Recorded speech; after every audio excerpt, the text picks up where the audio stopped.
ஒருவன் ஹிந்துவாக இருந்துவிட்டால் அவன் மதவாதி. இதுதான் இவர்களது போலி செக்குலரிசம். என் நம்பிக்கையை கொண்டாட எனக்கு உரிமை உள்ளது. அதை கேட்க நீங்கள் யார்? உங்கள் நம்பிக்கையை நாங்கள் கேள்வி கேட்கவில்லை.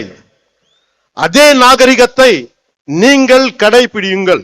என் மதத்துக்கு மரியாதை கொடுக்கு விட்டாலும் பரவாயில்லை, அவமரியாதையை செய்யாதீர்கள். முருகனை பற்றி கேள்வி கேட்கும் நீங்கள் அரேபியாவில் இருந்து வந்த மதங்கள் பற்றி இதே கேள்வியை நீங்க கேட்க முடியுமா? அதற்கான துணிச்சல் உங்களுக்கு உண்டா? அதனால சொல்ற, சீண்டி பார்க்காதீர்கள்.